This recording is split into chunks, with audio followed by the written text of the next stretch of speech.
Visa vya wanafunzi kuteketeza mabweni vinazidi kuongezeka, na nahisi kuwa wanafunzi hawa wanafaa kusomewa tena hadithi ya Ndimi za Mauti. Hadithi inayopatikana katika mkusanyiko wa hadithi fupi wa Mayai Waziri wa Maradhi. Hadithi iliyoandikwa na Daktari Timothy Aregi. Katika hadithi hii tuna vijana watatu. Kuna Kamaliza, Bunda na Musisi ambao wanapanga kuteketeza bweni. Nataka usikilize jinsi wanavyozungumza hapa. Sikiza sasa. Hatuwezi kuendelea kuahirisha mpango huu kila uchao. Hii chelewa si nzuri. Lazima tumfundishe. Hawezi kutufanya mahabusu wake siku zote, alieleza Kamaliza. Ndiyo, lakini hatuwezi kwenda kinyume na maagano na wenzetu. Gharama zote hadi sasa imekuwa ni juu yangu. Hata hivyo, ni lazima tuelewane sote. Tutekeleze mipango kamilifu, alieleza Musisi. Kamaliza alisema, sikiza Musi. Kama ni hivyo vihela vyako ninaweza kukurudishia.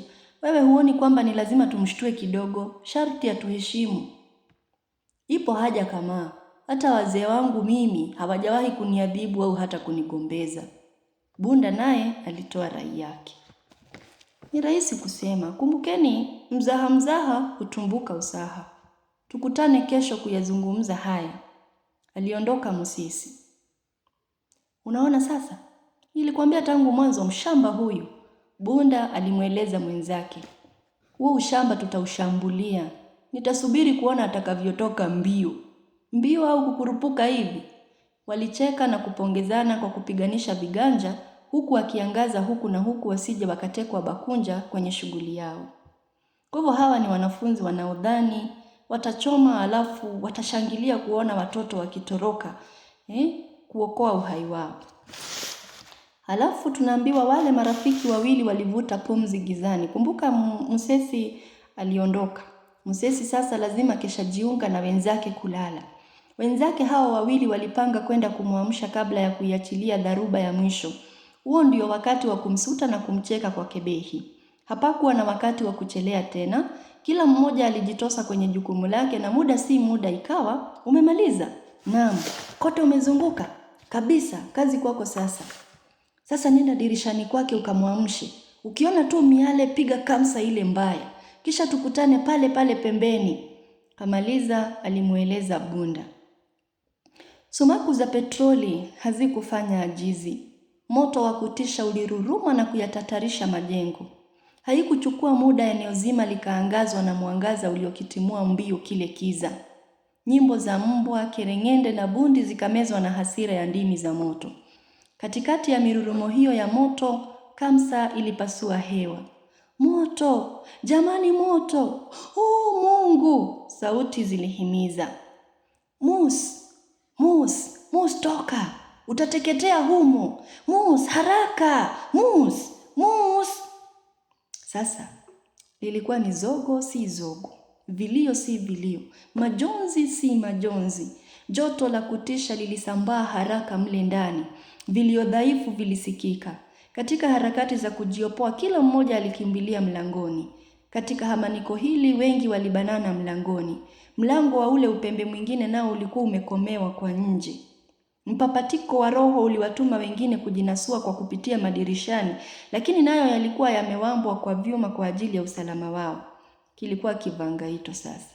Harakati za kutapia uhai zilitoa hewa yote. Sala zisizokuwa na utaratibu zilisikika hapa na pale.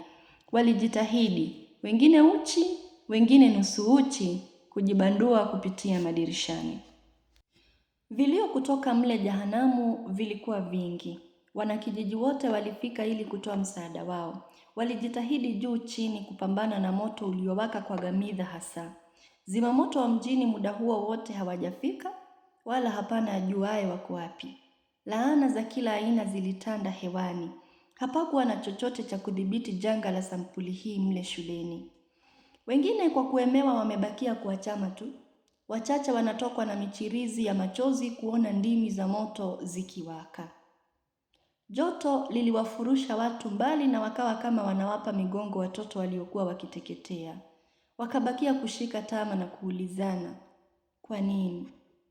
Kwa nini? Kwa nini? Vilio vya waliokuwa katika bweni lile vikaanza kupungua.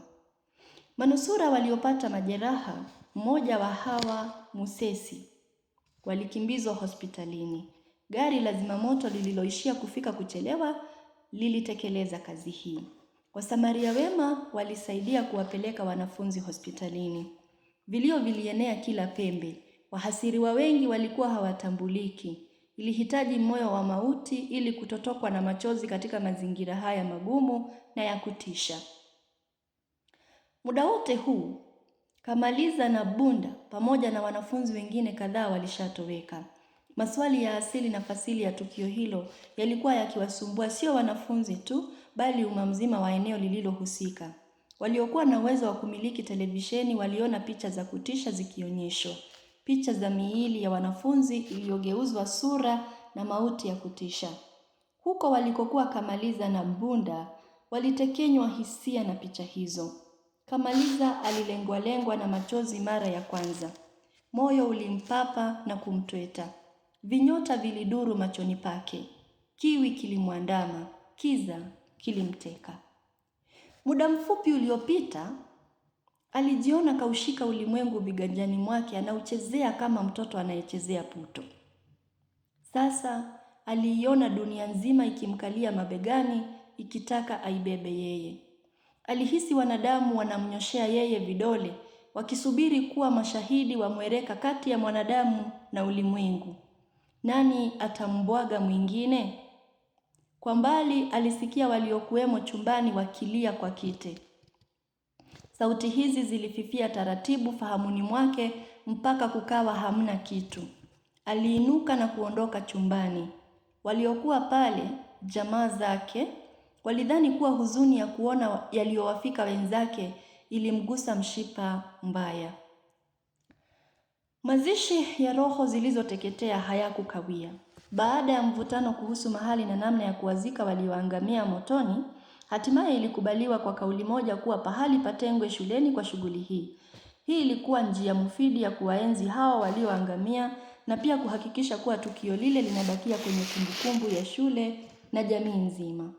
Siku yenyewe ilikuwa Alhamisi. Licha ya huu kuwa msimu wa masika, jua la asubuhi ile liliwaka kwa hasira na kuwatiririsha majasho watu waliojazana hapo.